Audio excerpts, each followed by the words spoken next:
Zëvend kryeministri i Kosovës Hajredin Kuqi u kishte dorëzuar dokumentin konfidencial të protokollit Komisionit për punë të jashtme të Kuvendit të Kosovës.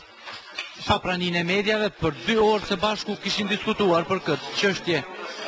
Zëvend kryeministri Kuqi, por edhe kryetari i Komisionit për punë të jashtme Sabri Hamiti deklarojnë se po diskutohet për protokollin, ndërsa as nuk e pohojnë as mohojnë nënshkrimin e tij, por thonë se do të jenë transparent me qytetarët e Kosovës, ndërsa nuk do t'i prishin punët as me bashkësinë ndërkombëtare.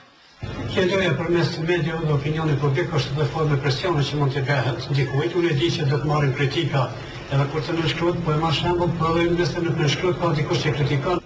Kështu si është ndryshë, po jo apo bisedoni, jo vetë po shkruani për ditë dhe bëni pyetje, apo bisedoni. Po si ja, kjo duhet thuhet haptas.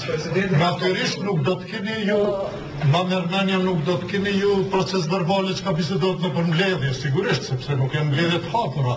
Sa e që marrë vendimet të tjera, ne kemë parasysh interesin nacional të vendit, kemë parasysh kushtetutën dhe përfaqësimin që kemi me atë kushtetutë ato ligje. Unë mendoj se për ashtu çfarë ka qenë, dhe për ashtu çfarë është protokolli, joja ka qenë e hershme, e vonshme, do të jetë për gjithmonë.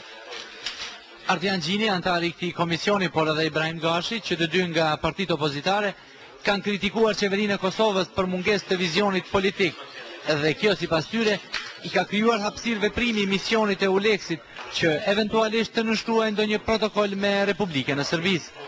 Qeveria e Kosovës prej muajit të shkurt e ka ditë që po bisedohet mes Euleksit dhe Serbisë për bashkëpunimin policor dhe të sigurisë, por nuk e ka ditë që çfarë do të bisede përfundon me një marrëveshje ose me një protokoll ose me diçka tjetër. Kjo dëshmon që qeveria e Kosovës është totalisht e paaftë.